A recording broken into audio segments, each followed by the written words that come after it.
Ibu-ibu sekalian saya muliakan, beberapa saat hari ke depan kita sudah akan memasuki bulan Rajab. Ya Bu ya. Ini adalah mawasimul khair, musim-musim kebaikan. Musim panen kebaikan nih mulainya Rajab. Gitu. Ini Bu, para ulama menyebutnya dengan istilah yang berbeda-beda. Ya Bu ya. Ada yang kayak gini nih. Rajab syahruz zara', Syaban syahrus saqi, wa Ramadan syahrul hasad. Ada yang pakai kayak gitu istilahnya. Rajab bulan nanem, Syaban bulan nyiram, Ramadan bulan panen. Bu, Rajab bulannya nanem, Syaban bulannya nyiram, Ramadan bulannya panen. Kalau nggak ada yang ditanam di bulan Rajab, apaan yang mau disiram bulan Syaban?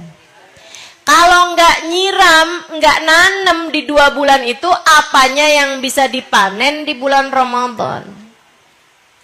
Dan saya sebagai pembelajar, ngeliatin banget kebenaran dari ucapan para ulama ini. Kalau dari bulan Rajab tuh kita udah siap-siap, udah banyak kebaikan yang kita kerjain, puasa sunnahnya kita banyakin, zikirannya kita baca, habis selesai subuh sama habis selesai maghrib kita bilang Allahumma ufirli warhamni wa tub alayya, Allahumma ufirli warhamni wa tub alayya.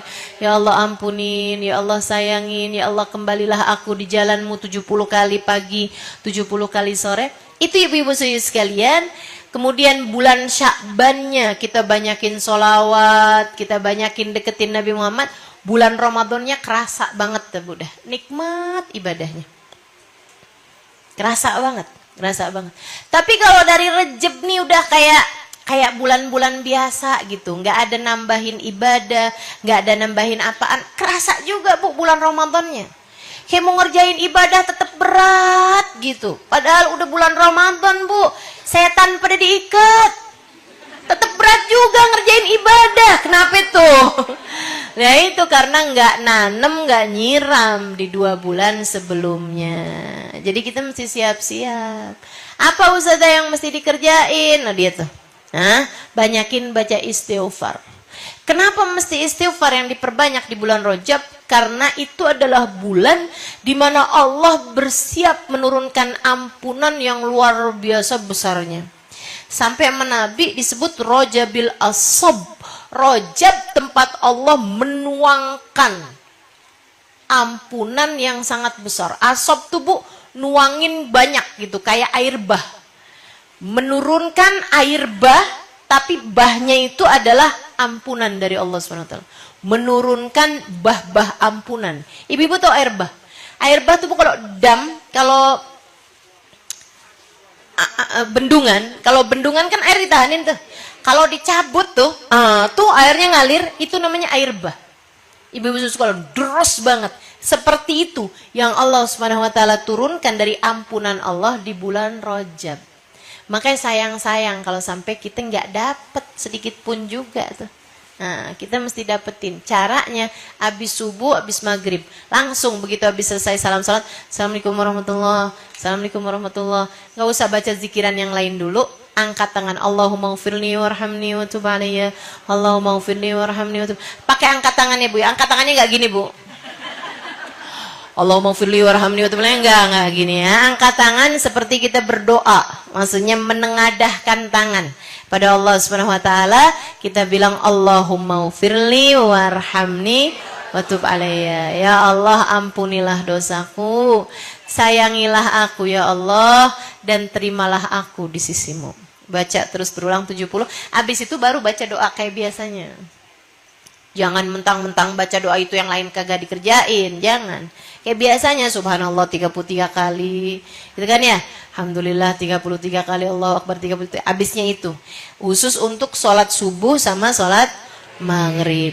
Siapa yang ngerjain itu istiqomah 30 hari selama bulan Rajab. Selama bulan Rajab full. Nggak ada yang ditinggal. Haramallahu sya'rahu wa basyarahu minan nar. Kata Nabi Muhammad, Allah akan halangkan badannya dan rambutnya dari api neraka. Kok gampang banget Ustazah mau terhindar dari api neraka? Ibu-ibu, biar kelihatannya kayak gampang, yang ditakdirkan ngerjain hanya orang-orang yang memang akan diselamatkan Allah dari api neraka. Kalau misalnya enggak tuh, pasti ada aja tuh, ada hari yang kamu ninggalin gitu. Ada waktu yang kamu ninggalin gitu. Ustazah kalau lagi mens kayak gimana nih kalau lagi mens? Kalau lagi mens tetap baca pagi sama sore gitu. Di jamnya maghrib sama di jamnya subuh tetap kamu baca, walaupun tentu aja bukan sehabis sholat. Pakai wudhu apa enggak? Ya enggak usah. Emangnya orang kalau lagi mens, lagi nifas enggak perlu wudhu kan ya Bu ya?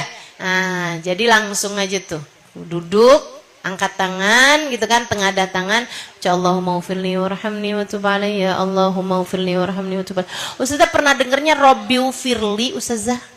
Enggak. Robbi ufirli boleh, Allahumma ufirli juga boleh, tapi memang nasnya yang di teks hadisnya itu Allahumma. Jadi mendingan kita ngepasin sama yang warid, mendingan ngepasin sama hadisnya, kita baca Allahumma. Allahumma ufirli warhamni watub alayya. 70 kali. 70 kali. Abis subuh sama abis.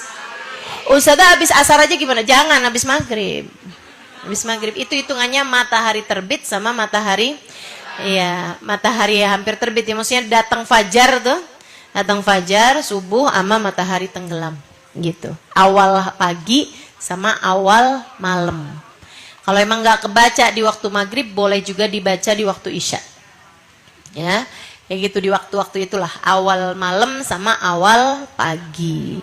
Insya Allah. Selain daripada itu, sunnah juga pas bulan Rajab nanti Kak. Pas bulan Rajab itu sunnah juga buat puasa. Ibu sekalian. Sunnah untuk banyak-banyak puasa. Terutama buat yang masih pada punya utang puasa Ramadan kemarin. Kenapa kagak dibayar-bayar? Soalnya kagak ada yang nagih Ustazah. Mau minta ditagih sama siapa nih? Ayo dah cepetan dibayar utang puasanya nih. Mumpung Rejab nih, biar dapat pahalanya puasa Rejab juga. Yang masih pada punya utang, Rejab nih udah mulai masuk agak bulan-bulan akhir nih kan. Ayo cepetan pada dibayarin utang puasanya. Insya Allah. Kalau bisa perbanyakin puasa. Kalau nggak bisa perbanyakin sekurangnya 3 hari dalam sebulan. Nah kalau kamu ambil 3 hari, nih ambil Kemis, Jumat, Sabtu dari bulan Rajab ini. Mau awal, mau tengah, mau akhir nggak apa-apa. Gitu ya. Nah kemudian awalnya yang awal banget tanggal 1 Rajab itu juga sunnah dipuasain. Bagus juga untuk dipuasain. Kemudian ada lagi kesunahan yang lain yang bisa kamu lakukan di bulan Rajab, yaitu dengan menghidupkan malamnya. Tapi nggak semua malam, cuma 2 malam aja yang sunnah dihidupkan. Maksudnya dihidupkan apaan? Nyalain kembang api? Enggak, bukan. Bakar-bakaran? Bukan. Menghidupkannya dengan menambahkan ibadah-ibadah yang tidak biasa kamu lakukan di malam-malam yang lainnya. Kalau kamu udah biasa sholat witir misalnya, berapa rakaat? Biasanya 3 rakaat sih, yaudah sekarang banyakkan dah 11 rakaat. Gitu, ya kan? Enggak banyak malam yang kamu disunahkan menghidupkannya. Hanya 2 malam aja selama bulan Rajab. Yang pertama yaitu malam pertama di bulan Rajab, dan itu adalah salah satu malam di mana doa mustajab. Ingetin ucapan saya, malam 1 Rajab. Jangan pas ingetnya udah kelewat mulu. Ini sekarang nih mumpung belum kelewat nih, saya ingetin pokoknya. Masuk malam pertama bulan Rajab. Malam pertama bulan Rajab tuh Bu, besokan tanggal 1 Rajab di malamnya nih. Ya. Bukan malam sesudahnya, bukan. Seperti itu. Jadi malam 1 Rajab itulah malam sebelum tanggal 1 Rajab, gitu ya. Nah, itu ibu-ibu sekalian, sunnah menghidupkan malam 1 Rajab sama sunnah menghidupkan malam 27 Rajab sebagai malam Isra dan Mi'raj. 2 malam itu perbanyak doa, perbanyak ibadah. Kalau bisa adain sedekah, gitu kan? di 2 malam mulia tersebut. Mudah-mudahan Allah SWT mengaruniakan apa yang Allah SWT bagi-bagikan kepada hamba-hambanya. Mawasimul khair, musim-musim kebaikan. Rajab, Sya'ban, Ramadan. Habib Zain bin Smith, Habib Zain bin Smith yang fotonya di situ tuh, yang pakai kacamata itu, menamakan bulan Rajab dengan istilah yang sedikit berbeda dari yang lain. Itu kan kalau yang lain nyebuti gitu ya. Rajab bulan nanem, Sya'ban bulan nyiram, Ramadan bulan panen. Kalau Nabi Muhammad lebih cenderung menamakannya Rajab syahrullah, Sya'ban syahri, wa Ramadan syahru ummati. Rajab bulannya Allah, Sya'ban bulanku kata Nabi, sementara Ramadan adalah bulan umatku. Habib Zain bin Smith namainnya lain lagi nih. Rajab syahrut takhalli, Sya'ban syahrut tahalli, wa Ramadan syahrut tajalli. Ibu-ibu kagak ngerti, nggak apa-apa.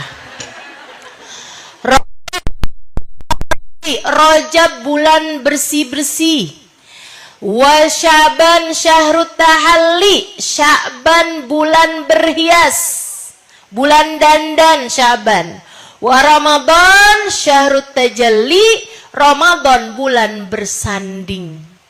Kayak pengantin, Bu. Kayak pengantin. Gitu ya. Jadi Rajab tuh katanya Habib Zain, bulan kita bersih-bersih tuh. Dosa-dosa biar kita bersihin. Pakai apa? Istighfar. Pakai apa? Puasa. Pakai apa? Zikir yang banyak. Gitu. Ngapusin dosa-dosa kita. Apalagi bagus-bagus kalau keluar dari bulan Rajab, dosa udah habis semuanya. Oh. Sya'bannya bulan apa dong? Bulan dandan. Udah sekarang bersih, sekarang didandanin. Kan itu ya? Didandanin pakai apa? Pakai hubungan dengan Nabi Muhammad. Bulan Sya'ban itu adalah bulan kita lebih mendekat kepada baginda Nabi Muhammad. Bulan banyak-banyakan sholawat. Bulan kita mulai memperbaiki hubungan sama baginda kita Nabi besar Muhammad. Karena memang turunnya innallaha malaikatahu yusholluna 'alan nabi, perintah salawat itu, Bu.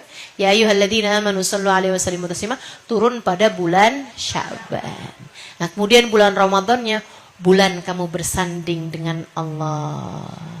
Ibu ya, kalau ada orang masuk ke bulan Ramadan nggak pakai persiapan Rajab, nggak pakai persiapan Sya'ban, itu kayak pengantin abis kejebur jigot, langsung naik ke pelaminan. Ya boro-boro, Bu, orang mau salaman, boro-boro mempelainya berkenan untuk menerima kamu, bau begitu, ya kan? Makanya ada banyak orang tuh datang bulan Ramadan, keluar dari bulan Ramadan keadaannya masih tetap-tetap aja. Kenapa bisa begitu? Padahal katanya Ramadan ila Ramadan kafarah lima bainahuma. Dari Ramadan ketemu Ramadan lagi ngapusin dosa di antara tengah-tengahnya. Ini kok keadaannya masih biasa-biasa aja nih. Ramadan dijalanin berapa tahun tapi keadaan kita malah justru semakin hari semakin gak bener. Karena Ramadan mau gak diterima. Kenapa gak diterima? Bisa jadi karena 2 bulan yang sebelumnya kurang persiapannya. Dan insya Allah mudah-mudahan nih datang Ramadan yang berapa hari lagi nih, yuk kita mau rapi-rapi lagi, kita mau lebih introspeksi diri lagi, lebih minta pada Allah, semoga Allah Subhanahu Wa Taala mengaruniakan segala kebaikan buat kita sekalian insya Allah. Jangan lupa doain keluarganya, gitu kan ya. Jangan lupa doain anak-anak dan semua orang-orang yang kita sayang insya Allah. Amin ya rabbal alamin.